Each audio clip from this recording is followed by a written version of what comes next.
जय श्रीराम बंधुगण। मगध राजा जरासंध एत शक्तिशाली थिला जे स्वयं प्रभु श्रीकृष्ण को भी युद्धभूमि छाड़िक पलैवाक पड़ता, किंतु महारथी कर्ण जरासंध को परास्त करते। आज आम से विषय जाना कि महारथी कर्ण और जरासंध मझे जो भयंकर युद्ध होता और कहीं होता युद्ध। जदि आपण मैंने चैनल नुआ ताले चैनल को सब्सक्राइब और वीडियो को लाइक निश्चिंत रूप कर दिंतु, कहीं एमतीका स्पिरिचुअल वीडियो मैं आपंक नीतिदिन आणुची। दुर्योधन जितेबाला महारथी कर्ण को अंग देशर राजा बनईदेला, जो अंग देश को पितामह भीष्म विजय करते पितामह भीष्म जीति, किंतु पितामह भीष्मकर मगधराज जरासंध सहित गोटे चुक्ति होता। अंग देश हस्तिनापुर अधीन रही अंग देश कौन भी राजा रे ना, कहीं जरासंध एत शक्तिशाली थिला जे सी हस्तिनापुर उपरको भी आक्रमण करता, हस्तिनापुर को भी विध्वंस कर से पितामह भीष्म हस्तिनापुर को रक्षा करने को जाकि जरासंध सहित गोटे चुक्ति करते अंग प्रदेशर समस्त प्रजा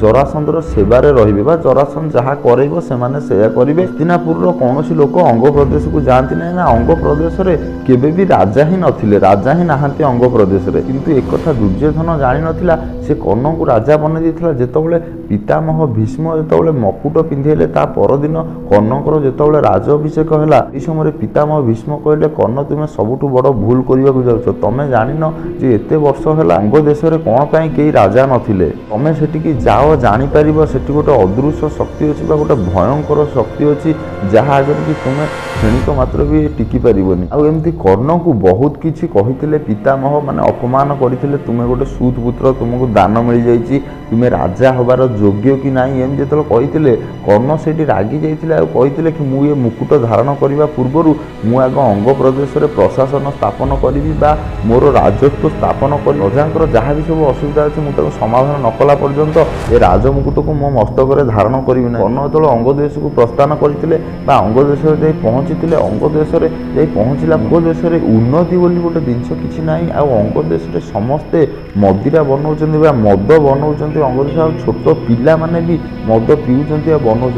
जेतेबेले एक कथा महारथी कर्ण देखिले से आ सही पालेनि जे ये सब कोन होउछि, बोधे पितामह जहाँ कहूतिले सेया बोधे, किंतु एठी बोधे किछि गोटे अदृश्य शक्ति रही। महारथी कर्ण जाई जेतेबेले से सब को अटकेइबाकू लागिले तो सब प्रजा माने महारथी कर्ण को इटा पत्थर रे मारिबाकू लागिथिले। आ महारथी कर्ण सेठी कहिथिले जे मु अंग प्रदेशर राजा बोली, तो सेमाने सब आश्चर्य हो जाइथिले, काहेकि ना सेमाने केबे राजा देखि नाथि बा अंग प्रदेशर केबे केही भी राजा हे नाथि। जरासंध सेठी तार गोटे लोक रखिथाय जे कि दानव, सीए भयंकर अत्याचारी, सीए से लोकंक ठारू मद बनै निए आ सेमाने को पानी दिए। गोटे जरासंध बंध पकई देइथिला जहा फल रे कि अंग प्रदेश को पानी आसी पारु नथिला। अंगवासी की जदि पानी दरकार ताहले जरासंध को सेमाने मद बनै कि दबाकू पड़िबो। तो जीवन विकल रे जीवन को रक्षा करिया पई अंगवासी माने मद बनै कि मदिरा बनै कि दियन आ सेठू जेतिकी आवश्यक ठारू कि कम जल प्राप्त करती। जेतेबेले महारथी कर्ण एक कथा जानिले जे एमती अत्याचार होउछि आंको ऊपर, तो कर्णकर मूलरू लक्ष्य रही कि जो अत्याचार होउछि ताकू केमती अटकेइबे बा रोक लगेइबे ता उपरे। सेतिपई कर्ण तुरंत जाय जरासंधर से जो दानव थिला ता अधीन रे बा सी एठी अंग प्रदेश रे लोक मानकु सब मदिरा बनै नउथिला, तांको जल दउथिला बा सेठी से राज करूथिला। ता सहित कर्ण जाई युद्ध करी तांको संगे संगे ताकू सेठी बध करिदेले। आ तार जो सब भी सैन्य सेठी छोट छोट सैन्य थिले सेमाने सब तुरंत जाई कि जरासंध को एक कथा खबर देले। जरासंध प्रचंड मात्रा रागला कला, श्रीकृष्ण जोटी युद्ध भूमि छाड़ी पळि जाइछन्ते, ये कि एमिति आसीगला मो सहित युद्ध करिया पई। जरासंध संगे संगे ता रथर बसी जाई कर्णक पाखरे पहुंचला। आ सेही समय पितामह भीष्म भी आसी सेठी पहुंची सारिथिले। पितामह भीष्म आसी कर्ण को कहले तुमे हस्तिनापुर ऊपर विपद नहीं आसछ। जरासंध गोटे एभली शक्तिशाली योद्धा जे ता सहित तुमे गोटे क्षण भी मात्र ता आगे तुमे टिकी परिबोनी। तार प्रचुर मात्रा शक्ति, स्वयं प्रभु श्रीकृष्ण भी युद्ध भूमि छाड़ी पळैछन्ती, किंतु कर्ण निडर हेकिरी निर्भय हेकिरी कहले आसु जरासंध मु ता सहित लड़िबी। सेही समय रे जरासंध आसी पहुंचिला। कर्ण पितामह को ठारू गोटे वचन नेले कि जे पर्यंत मु न कहिछि आपण मते सहाय्य करिवे। पितामह वचन देले कर्ण जे पर्यंत कर्ण न कहिसंती सहाय्य करिवेनी, काहेकि ना जरासंध कर्ण को मारिबा सहित सी हस्तिनापुर ऊपर भी अटैक करिपारे। सेतिपई पितामह जरासंध को अटकिया पई सेठी जाई पहुंचिले। तापर जरासंधर कर्णर बहुत भीषण युद्ध होइतला। जेतेबेले धनुर युद्ध फास्ट हैला कर्ण तो इजिली हरई देले, ता रथ ध्वस्त करदेले, ताकू भूमि रे पकई देले, ता धनु भांगी देले। सेही समय रे संध्या हेगला जहा फल रे कि कर्ण कहिले कि संध्या हेगला काली की युद्ध हबो, किंतु जरासंध सेठी कहितला कि ଯୁଦ୍ଧ ଏବେ ସରିନି, ଯେପର୍ଯ୍ୟନ୍ତ ଆମ ଦୁଇ ଜଣଙ୍କ ମଧ୍ୟରୁ ଜଣଙ୍କର ମୃତ୍ୟୁ ନ ହୋଇଯାଇଛି ବା ଜଣେ ବିଜୟ ନ ହୋଇଯାଇଛି ସେ ପର୍ଯ୍ୟନ୍ତ ଯୁଦ୍ଧ ସରିନି। ଜରାସନ୍ଧ କହିଲା ଧନୁରେ ତ ବହୁତ ଯୁଦ୍ଧ ହୋଇଗଲା, ଏବେ ଆମେ ମଲ୍ଲ ଯୁଦ୍ଧ କରିବା। ତ ମଲ୍ଲ ଯୁଦ୍ଧରେ ଭୟଙ୍କର ଯୁଦ୍ଧ ହୋଇଥିଲା ଆଉ ଏମିତି ଯୁଦ୍ଧ 21 ଦିନ ପର୍ଯ୍ୟନ୍ତ ଚାଲିଲା। 21 ଦିନ ନମ୍ବର ଯୁଦ୍ଧ ଦିନ କର୍ଣ୍ଣକୁ ଜରାସନ୍ଧ ଭୀଷଣ ଜୋରେ ମାରିକିରି ପକେଇଦେଲା। ତାପରେ ପ୍ରଜାମାନେ ଏତେ ଦିନ ଯୁଦ୍ଧ ହେଲା ପରେ ପ୍ରଜାମାନେ ବି ଜାଣି ସାରିଲାଣି ଯେ କର୍ଣ୍ଣ ଗୋଟେ ଭଲ ଯୋଦ୍ଧା ବା କର୍ଣ୍ଣ ଗୋଟେ ମହାରଥୀ ଯୋଦ୍ଧା ଯେ ଜରାସନ୍ଧକୁ ପରାସ୍ତ କରିପାରିବ। ପ୍ରଜାମାନଙ୍କର ବି ଗୋଟେ ବିଶ୍ୱାସ ଆସିଲାଣି ଯେଉଁଟାକି କର୍ଣ୍ଣ ଚାହୁଁଥିଲେ।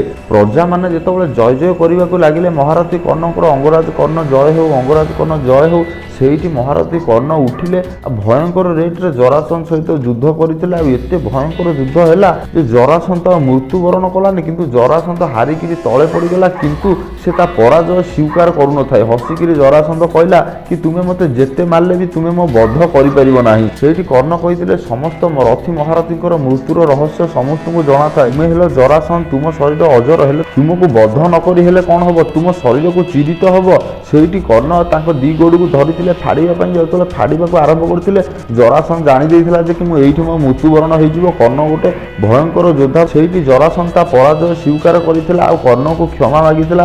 ତାପରେ କର୍ଣ୍ଣ ତାକୁ ଛାଡ଼ି ଦେଇଥିଲେ। ଆଉ ଜରାସନ୍ଧ ସେଇଠି କହିଥିଲା ମୁଁ ଯୋଦ୍ଧା ଦେଖିଛି, ହେଲେ ଏଭଳି ଯୋଦ୍ଧା ମୋ ଜୀବନରେ କେବେ ଦେଖିନି। ଜରାସନ୍ଧ ସେଇଠି କର୍ଣ୍ଣଙ୍କୁ ତାର ମିତ୍ରତାର ପ୍ରସ୍ତାବ ଦେଇଥିଲା, କିନ୍ତୁ କର୍ଣ୍ଣ କହିଥିଲେ ଯେପର୍ଯ୍ୟନ୍ତ ମୋର ଅଙ୍ଗ ପ୍ରଦେଶକୁ ସମ୍ମାନ ମିଳିନାହିଁ ସେ ପର୍ଯ୍ୟନ୍ତ ମୋର ବି ମିତ୍ରତା ସ୍ୱୀକାର ନାହିଁ ବା ମୋତେ ବି ସମ୍ମାନ ଆବଶ୍ୟକ ନାହିଁ। ତ ସେଇଠି ଜରାସନ୍ଧ କହିଥିଲା ଯେ କ'ଣ ଦରକାର। ତ କର୍ଣ୍ଣ ସେଇଠି କହିଥିଲେ ଏଇ ଯେଉଁ ବାନ୍ଧ ବନେଇଛନ୍ତି, ଏଇ ଯେଉଁ ବନ୍ଧ ତିଆରି କରିଛନ୍ତି, ଜଳ ଆସିପାରୁନି, ଏ ବନ୍ଧକୁ ଭାଙ୍ଗିବାକୁ ପଡ଼ିବ।